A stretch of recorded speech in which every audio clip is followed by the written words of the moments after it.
So it seemed that it was cool for everyone to be in a relationship but me.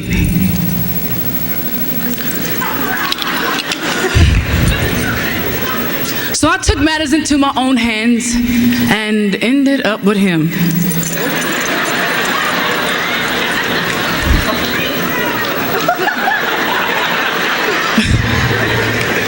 Him who displayed the characteristics of a cheater, a liar, an abuser, and a thief.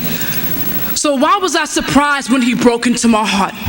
I called 911, but I was cardiac arrested for aiding and abetting because it was me who let him in, claiming we were just friends. It was already decided for me by the first date that even if he wasn't, I was gonna make him the one.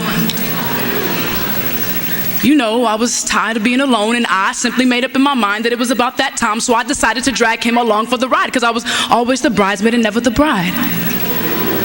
A virgin in the physical, but mentally just a grown woman on the corner in heat who was tired of the wait. So I was gonna make him the one. He had a form of godliness, but not much. But hey, I can change him, so I'll take him. I mean, he's close enough. Ready to sell my aorta for a quarter, not knowing the value of its use to me. Arteries so clogged with my will, it blocked his will from flowing through me. So I thank Christ that his blood pressure gave this heart an attack that flatlined my obscured vision, put me flat on my back. Through my ignorance he saw, so through my sternum he sawed and cracked open my chest to transplant Psalms 51:10. A new heart and a renewed right spirit within. So now I fully understand, better yet I thoroughly comprehend how much I need to wait for you. See, the bad thing is that I knew he was in you from the beginning. Because in the beginning was the Word, and he didn't even sound or shine like your son. Out of the abundance of the heart, the mouth speaks, and all he could whisper was sweet, empty nothings. Which meant nothing. He couldn't even pray what I needed him to. Asking him to fast would be absurd, so forget about being cleansed and washed with water through the Word. But I know you're already praying for me. Even never having met me, let me assure you, I will wait for you.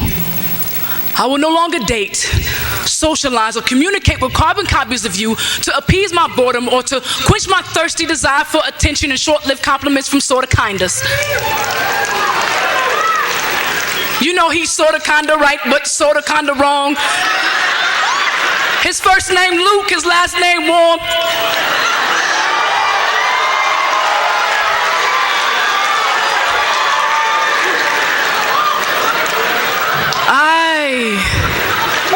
I won't settle for false companionship. I won't lay in the embrace of his arms, attempting to find some closeness, but never feeling so far apart because I just want to be held. Because all I gotta do is say no. No more almost sessions of almost coming close, passing winks and buying drinks, and I'm a flirt who flirts with the ideology of, can you just tell me how much I can get away with and still be saved? No more. I'll stay in my bed alone and write poems about how I will wait for you. He won't even come close. Our fingers won't even interlock. We won't even exchange breath because I have thoughts that I've saved as and a file that God has only equipped you to open. I will no longer get weighted down from so-called friends and family talks about the concern for my biological clock when I serve the author of time.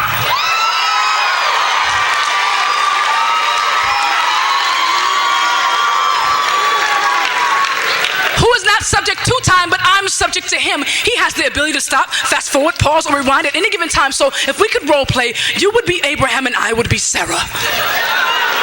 Or you could be Isaac and I could be Rebecca, a servant's answered prayer. I am bone of your bone, flesh of your flesh, made up of your rib, Adam. And once we meet, like electrons, I will be bound to your nucleus, completely indivisible atom. We even speak the same math. 1 + 1 + 1 = 3, which really equals 1 if you add them.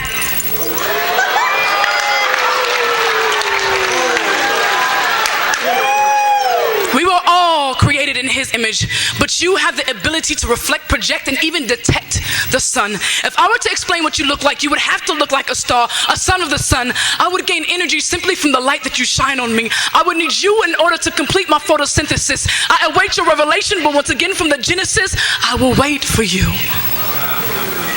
And I will know you, because when you speak, I will be reminded of Solomon's wisdom. Your ability to lead will remind me of Moses. Your faith will remind me of Abraham. Your confidence in God's word will remind me of Daniel. Your inspiration will remind me of Paul. Your heart for God will remind me of David. Your attention to detail will remind me of Noah. Your integrity will remind me of Joseph. And your ability to abandon your own will remind me of the disciples.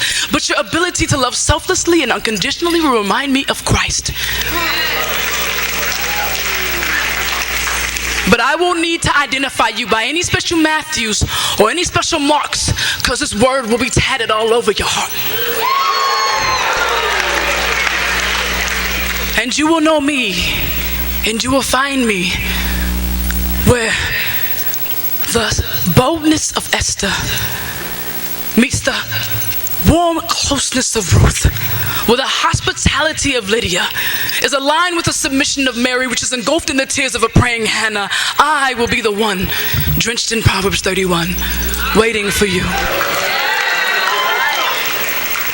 But to my Father who has known me before I was birthed into this earth, only if you should see fit, I desire your will above mine, so even if you call me to a life of singleness, my heart is content with you, the one who has sinned. You are the greatest love story ever told, the greatest love ever known. You are forever my judge, and I'm forever your witness.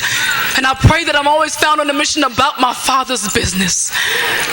I will always be yours, and I will always wait for you, Lord, more than the watchmen wait for the morning. More than the watchmen wait for the morning, I will wait. I tried to told y'all, give it up for genetics.